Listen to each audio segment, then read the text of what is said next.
عزیزوں، ایک بات سمجھ لو، اسلام جس دن سے مکہ مکرمہ سے مدینہ طیبہ آیا، مدینہ طیبہ سے پوری دنیا میں، اقبال نے کہا ہے ستیزہ کار رہا ہے ازل سے تا امروز، شرار ابوالہبی سے چراغ مصطفی، میرے نبی پاک صلی اللہ علیہ وسلم کا روشن کیا ہوا یہ چراغ ہمیشہ آندھیوں میں ہی جلا ہے، طوفانوں میں ہی جلتا رہا ہے، حالات ہر زمانے میں اس کے مخالف آتے رہے۔ یہ دور تو کچھ بھی نہیں، یہ دور تو کیڑے مکوڑوں کا ہے، مچھروں کا ہے۔ اسلام نے تو چنگیز اور ہلاکوں کو بھی دیکھا ہے، بڑے بڑے یزیدیوں کو بھی دیکھا ہے، جنہوں نے ہماری کھوپڑیوں سے مینار بنا دیا تھا، بغداد کی گلیوں کو ہمارے خون سے لال کر دیا تھا۔ ایک بار نہیں، کئی مرتبہ دریائے دجلہ کا پانی ہمارے خون سے لال ہو گیا، لیکن اسلام جب نہیں مٹا تو اب کیا خاک مٹے گا۔ اتنی بات یاد رکھ لو، اسلام نہ میرے گھر کا دین ہے، نہ میرے محلے کا، نہ میرے گلی کا۔ کسی کو اگر لگتا ہے کہ چار پنچ مل کر کے یہ دین شروع کر چکے اور اس کو کہیں پر بھی دبا دیا جائے گا، وہ خام خیالی میں ہے، وہ اپنی کھجلی مٹاتے مٹاتے دنیا سے چلا جائے گا۔ اسلام تیری نبض نہ ڈوبے گی حشر تک، تیری رگوں میں رواں خون ہے چار یار کا۔ اور اس اسلام نے ایک دو نہیں کئی میدان دیکھے، اس میں سب سے بڑا میدان تو کربلا کا ہے، جہاں نواز رسول نے اپنی گردن بھی دے دی، اپنے خاندان کے بچے بھی دے دیے، حضور پاک صلی اللہ علیہ وسلم کے خاندان کے جوان شہزادوں پر گھوڑے بھی دوڑ گئے۔ کیا کربلا کے بعد اسلام ختم ہو گیا؟ حسین اعظم کا سر شہید کر دینے کے بعد اسلام رک گیا، ختم ہو گیا؟ نہیں میرے عزیزوں، ان ریگزاروں سے آج بھی آواز آتی ہے، اسلام زندہ ہوتا ہے ہر کربلا کے بعد، اسلام زندہ ہوتا ہے ہر کربلا کے بعد۔ ہر سنی کو یہ پتا ہے، اسی لیے آپ بے خوف ہو کر کے جیو۔ ہمارے ساتھ ایک وقت آنے والا ہے جو اللہ کا وعدہ ہے، لِكُلِّ أُمَّةٍ أَجَلٌ، ہر ایک کے لیے ایک مقرر وقت ہم نے رکھا ہے، وہ موت کا وقت ہے۔ موت آنی ہے کہ نہیں آنی؟ یقین ہے سب کو؟ اس مسئلے میں کسی کا اختلاف نہیں ہے، ہم دوسرے مسئلوں میں ہزار جھگڑا کریں گے، لیکن موت کے مسئلے میں کسی کا اختلاف نہیں۔ موت آنا ہے تو آنا، آج آئے گی، کل آئے گی، پرسوں آئے گی، کبھی تو آئے گی۔ انبیاء کو آئی ہے، اولیاء کو آئی ہے، سب کو آئی ہے، اور بڑا سا بڑا زمین کا طاقتور بھی موت سے بھاگ نہیں سکتا۔ ہمیں جب موت آنی ہی ہے تو سوچو اصل اس زندگی کے بارے میں کہ موت کے بعد ہونا کیا ہے۔ یہ تو دارالامتحان ہے، دارالعمل ہے، چند دنوں کے بعد ہمیں یہاں سے سفر پہ جانا ہے، ایک لمبا سفر ہے، آخرت کا سفر، میدان محشر ہوگا، اس کے بعد جنت کا سفر ہے۔ اصل وہ زندگی ہے، اس زندگی پر جس کو یقین ہوگا وہ اس زندگی میں بے خوف جیا کرے گا۔ جب مرنا ہے یہ تو پھر امام حسین کے بارے میں پوچھا گیا، بلکہ بعض بزرگوں نے فرمایا کہ ان کو خواب میں دیکھا گیا، پوچھا آپ کے ساتھ کیا معاملہ؟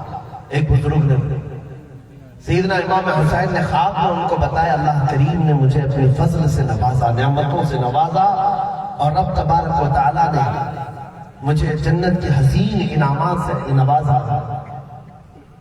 تو پھر امام حسین سے اس بزرگ نے پوچھا، اللہ نے آپ سے کوئی سوال کیا؟ کہا ہاں، رب تبارک و تعالیٰ نے مجھ سے پوچھا، حسین تمہیں کیا چاہیے؟ فرماتے ہیں کہ میں نے اللہ کریم سے یوں عرض کیا کہ اے رب العالمین، دوبارہ اگر مجھے دنیا میں بھیجنا ہو تو ایک بار پھر بھیج، تیری بارگاہ میں شہید ہونے کا جو مزہ ہے وہ جنت میں نہیں ہے۔ تیری بارگاہ میں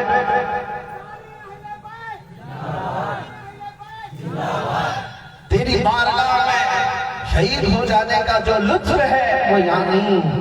عزیزان گرامی وقار، ہم اس قوم سے وابستہ ہیں جو 1400 سال سے کربلا سنتی چلی آ رہی ہے۔ ہماری ماؤں نے سنایا، ہمارے باپ نے سنایا، ہمارے علماء نے ہمیں سنایا، اور یہ واقعات کربلا ٹرانسفر ہو رہے ہیں کہ نہیں ہو رہے ہیں؟ آج تک امام حسین کی یاد مناتے ہیں کہ نہیں مناتے؟ وہ اسی لیے نہیں کہ ماتم کرنا ہے، رونا پیٹنا ہے، وہ صرف اس لیے نہیں کہ ڈی جے کے دھن پر ہم کو ناچنا ہے محرم میں، نہیں، امام حسین کا تذکرہ ہم ہر سال اس لیے سناتے ہیں کہ تمہیں یاد رہے تم ایرے گہرے نتھو کھیرے کے وارث نہیں، رسول اللہ کے نواسے کی ان اخلاق کے وارث ہو جو نواسہ رسول کبھی کوانٹیٹی دیکھ کر میدان میں نہیں آیا، کبھی تعداد دیکھ کر میدان میں نہیں اترا، 22,000 کا لشکر جرار بھی تھا تو رسول اللہ کا تنہا نواسہ للکارتے ہوئے ہزاروں کے میدان میں آ کر کھڑا ہو گیا اور اپنی استقامت کا امتحان دے کر کے دنیا کو یہ بتایا حقیقت میں کٹ جانے سے موت نہیں ہے، مصطفیٰ کا عشق لے کر جینا یہی اصل جینا ہے، اور حضور سے دور ہو جانا یہی اصل موت ہے۔ اور اگر تمہارے سینے میں حضور کی محبت ہے، 1000 ٹکڑوں میں بھی دنیا تمہیں کاٹ کر رکھ دے،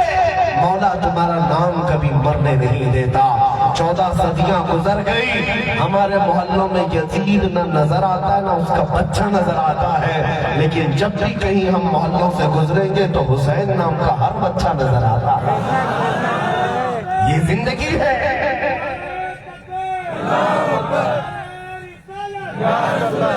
بس میں بات یہ کر رہا تھا، ادھر ادھر نہ جائیں، ہم ایک ہی مرکز پر توجہ کر رہے ہیں، حضور پاک صلی اللہ علیہ وسلم کے نام پاک پر۔ اتنے سیریس اور اتنے حساس ہو جاؤ، جیسے میں نے کہا ہے دوسرے معاملات پر ہم سب کمپرومائز کرتے ہیں، ہمارے گھر میں کچھ نہیں مل رہا ہے کمپرومائز کرتے ہیں، لیکن ہمارے جذبات اس وقت بھاری ہو جاتے ہیں جب رسول پاک صلی اللہ علیہ وسلم کی عزت پر بات آتی ہے، کیونکہ ہماری جڑ ہے، ہمارا بھیس ہے۔ تم میرے گھر کا دروازہ اکھاڑو، کھڑکیاں اکھاڑ لو، پیٹ اکھاڑ لو، مانا جا سکتا ہے کہ چلو ٹھیک ہے بدلا جائے گا، لیکن کوئی گھر کی بنیاد ہی نکالنا چاہے تو پھر آدمی کیسے برداشت کرے؟ دروازہ، کھڑکی، پینٹ، یہ کوئی چیزیں ہیں جو بدلی جا سکتی ہیں، لیکن اگر کوئی پایا بنیاد ہی الگ ہے، دنیا گھر ہی ختم ہو جائے گا۔ اسی لیے ہمارے جذبات بھاری اس وقت ہوتے ہیں جب رسول پاک کی عزت پر انگلی کوئی اٹھاتا ہے۔ اور ایک بات یہ بھی یاد رکھو، کبھی اپنے آپ کو تنہا مت سمجھنا اور کبھی بڑے مجمع کا انتظار بھی مت کرنا۔ حضور کی شان پر بات آئے تو تنہا بھی کافی ہے۔ اللہ کریم چاہے تو کتوں سے بھی دین کا کام لیتا ہے، اللہ رب العزت چاہے تو کسی سے بھی اپنے دین کا کام لیتا ہے۔ عزیزان گرامی، یہ یقین رکھو آمنہ کے لال کی مدد اور اللہ کی مدد ضرور آتی ہے۔ حضور پاک صلی اللہ علیہ وسلم کی عنایتیں اس بندے کے ساتھ ہوتی۔ امام احمد بن حنبل کو کوڑے مار رہا تھا جلاد، شریعت مصطفیٰ کی حفاظت کی بنیاد پر، ان کے ہاتھ بندھے ہوئے تھے زنجیروں سے، تہبند تھی کھل رہی تھی، ان کے آنکھوں میں آنسو آ گئے، رونے لگے، جلاد کوڑے سے مار رہا ہے۔ اسی اثنا میں اچانک 2 ہاتھ غیب سے باہر آئے اور ان کی تہبند کو مضبوطی سے کس کے باندھ دیا۔ پھر آپ جو رو رہے تھے ہنسنے لگے۔ 5 لاکھ حدیثوں کے حافظ ہیں امام احمد بن حنبل۔ اچانک جلاد رک گیا اور پوچھا کہ کیا بات ہے، تم تو ابھی رو رہے تھے، سطر کھل رہا تھا اس لیے رو رہے تھے، کوڑے کے ڈر سے نہیں رو رہے تھے، مار سے نہیں رو رہے تھے، سطر کھل رہا تھا۔ تو جلاد نے پوچھا اچانک تم اب پھر سے صحیح ہو گئے ہو، ہنس رہے ہو، اور یہ تہبند تمہاری کس نے باندھا؟ امام احمد بن حنبل نے کہا تو اپنا کام جاری رکھ، کوڑا مارنا تیرا کام ہے، جس کے لیے میں کھا رہا ہوں اس کی مدد آ گئی۔ اسی لیے یاد رکھو ان کی مدد ہر دور میں ہر ایک غریب مسلمان کے ساتھ ہے۔ ہم نے جس وقت بھی پکارا ہے وہ آ گئے مدد کو۔ تذکرۃ الحفاظ سعادت الدارین، سعادت الدارین میں ایک مشہور و معروف حکایت نقل کی گئی ہے۔ ایک غریب آدمی لوگوں سے قرضے لیا ہوا تھا، قرضے لے کر کے گھر چلاتا تھا، اور جتنے قرض والے تھے ان لوگوں نے جا کر کے مقدمہ کر دیا کورٹ میں، قاضی صاحب یہ آدمی ہر ایک سے قرضہ لیتا اور ہم کو واپس نہیں کرتا. قاضی نے بلایا, اس کو پوچھا کہ واپس کب کرے گا؟ کہا میرے پاس کھانے پینے کو پیسے نہیں, ان کے قرضے کہاں سے دوں گا؟ قاضی نے کہا قرضہ تو دینا پڑے گا, نہیں دو گے تو جیل میں ڈالیں گے. کہا مجھے ٹائم دیجیے تھوڑا سا. قاضی نے کہا 3 دن کا ٹائم ہے, نہیں ادا کرے گا تو جیل میں ڈال دوں گا. جتنے قرضے لوگوں کے لیا ہے واپس کر. اب بیچارہ غریب آدمی. میرے عزیزوں, واقعہ سنانا مقصود صرف اس لیے ہے کہ آج ہماری بھی حالت وہی ہے. ہم سے زیادہ مصیبت میں کون ہے؟ ہم سے زیادہ غریبی میں کون ہے؟ غریبی صرف پیسے کی غریبی نہیں ہوتی. وہ آدمی مفلس قاضی کے دربار سے نکل کر کے باہر جا رہا تھا. راستے میں ایک بزرگ سے ملاقات ہوئی. اس بزرگ نے پوچھا کیوں رو رہا ہے؟ سنا ہے کورٹ میں میرے خلاف مقدمہ ہو گیا, مجھے 3 دن کا ٹائم دیا گیا, قرضہ اگر ادا نہیں کیا, قرضہ اگر نہیں دیا تو جیل میں ڈال دوں گا. تو اس بزرگ نے کہا پھر کیا سوچا؟ کہا میں کیا کروں, میرے پاس تو کچھ ہے نہیں, کہیں جا کر کے اپنی جان دے دوں گا یا جیل میں بیٹھوں گا, چھوٹے چھوٹے بچے ہیں اور بیوی بھی ہے, کیا کروں؟ تو اس بزرگ نے کہا گھبرا مت, جا اپنے گھر میں جب رات ہو جائے تنہائی میں حضور کو یاد کر کثرت سے درود پڑھ, کوئی نہ کوئی راستہ نکل آئے گا. اسی لیے کہتا ہوں سنی نوجوانوں, ہر دور میں ایک علاج ہے, ہر درد کی دوا ہے, صلی علی محمد. تعویذ ہر بلا ہے, صلی علی محمد. حضور کا نام. وہ غریب کیا کرتا, گھر آیا, رات جب اندھیرا ہو گیا تو ایک تنہائی کی کوٹھری میں بیٹھ کر حضور کو یاد کرنے لگا, رونے لگا. غم غالب آ گیا, رو رو رو کر کے حضور کو یاد کرتا, درود پڑھتا اور سو گیا. سنو, جیسے سویا اس کا مقدر جاگا, خواب میں سرور کائنات تشریف لاتے. سبحان اللہ, سبحان اللہ. اسی لیے اعلیٰ حضرت نے کہا ہے جو نہ بھولا ہم غریبوں کو رضا, یاد اس کی اپنی عادت کی تھی. حضور خواب میں تشریف لائے اور پوچھا کیوں رو رہا ہے, کیا بات ہے؟ اس غلام نے مچل کر کے قدموں میں گر کر کہا آقا آپ سے حالات کیا چھپائیں, مفلسی نے مجھے مار رکھا ہے, قرضے لوگوں کے لے دیا تھا, ادا کرنے کی طاقت نہیں ہے, مجھے قاضی نے 3 دن کا ٹائم دیا ہے, اگر قرضہ نہیں ادا کیا تو مجھے جیل میں ڈال دیا جائے گا, میرے چھوٹے بچوں کا کیا ہوگا, میرا گھر کیسے چلے گا؟ رسول کریم صلی اللہ علیہ وسلم نے اس غریب امتی کی مدد کرتے ہوئے ارشاد فرماتے ہیں صبح اٹھنا, جانا شہر میں, بادشاہ کا جو وزیر ہے وہ ہمارا عاشق ہے, وہ ہمارا چاہنے والا ہے, اس سے جاؤ, جتنی دولت کی ضرورت ہے اس سے مانگ لینا. اس غریب امتی نے کہا آقا بادشاہ کا دربار بڑا دربار, اس کے وزیر کا دربار بڑا دربار, ہم غریبوں کی وہاں تک نہ پہنچ ہو پاتی ہے, اور اگر پہنچ بھی گئے تو وہ ہم سے سیدھے مقامات کریں گے. رسول کریم صلی اللہ علیہ وسلم نے اس غریب امتی سے کہا ایسی بات نہیں, جانا اگر وہ تجھ سے پوچھے کہ کیا تجھے رسول اللہ نے بھیجا ہے, تو ثبوت کیا ہے, تو اس سے صرف اتنا کہنا اے وزیر روزانہ رات ہوتے ہی تو 1000 بار رسول اللہ پر درود بھیجتا ہے, سورج نکلنے سے پہلے پہلے ہر رات کو تو اپنے نبی پر درود پڑھتا ہے, اور یہ راز اس کا, اس کے اور میرے علاوہ کوئی نہیں جانتا. اور یہ بھی اس کو خبر کر دینا کل کی رات وہ درود پڑھنا بھول گیا, تھک کر کے سو گیا تھا, جاؤ اس کے بعد اور اتنی بات کہہ دینا. غریب امتی صبح بیدار ہوا, اٹھا, بادشاہ کے اس وزیر کے دربار میں گیا. عزیزان گرامی اوقات حاضری ہونے کے بعد وزیر سے کہا مجھے اللہ کے رسول نے تمہارے پاس بھیجا ہے. اس وزیر نے کہا فقیروں کو آج ہو کیا گیا ہے, آتے ہیں اور سیدھے بڑی بڑی باتیں کرتے ہیں, کیسے تو یہ کہہ رہا ہے کہ اللہ کے نبی نے بھیجا ہے. اس فقیر نے مچل کر کے کہا غریب نے مجھے یہ بتا کر کے بھیجا ہے روزانہ سورج کے طلوع ہونے سے پہلے پہلے تو 1000 بار اپنے نبی پر درود پڑھتا ہے, یہ بات تیری بیوی بچوں کو تک خبر نہیں ہے, اور کل کی رات تو تھک ہار کر کے سو گیا اور رات کو درود پڑھنا بھول گیا.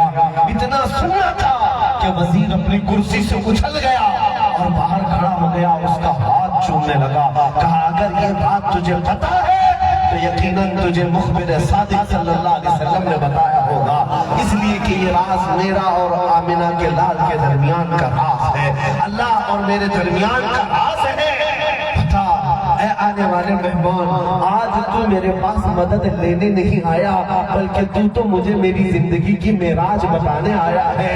اب تک مجھے پڑھتے ہوئے حضور کی بارگاہ میں اخلاص ہوتا تھا، لیکن آج یقین ہو گیا ہم یہاں سے پکارے وہ وہاں سے سنے۔ مصطفیٰ کی سماعت پہ لاکھوں سلام، دور و نزدیک کے سننے والے وہ کان لالے کرامت پہ لاکھوں سلام۔ میرے آقا تک میرا درود جا رہا ہے، میرے آقا میرا درود سن رہے ہیں، اس سے بڑھ کر دولت اور کیا چاہیے؟ بتا تجھے کیا کیا چاہیے، سب میں دینے کو تیار ہو۔ اس مفلس غریب آدمی نے کیا کہا، مجھے میرے اتنے قرضے ہیں اور اتنی ضرورت ہے، بس اتنا دے تو زیادہ کی خواہش نہیں۔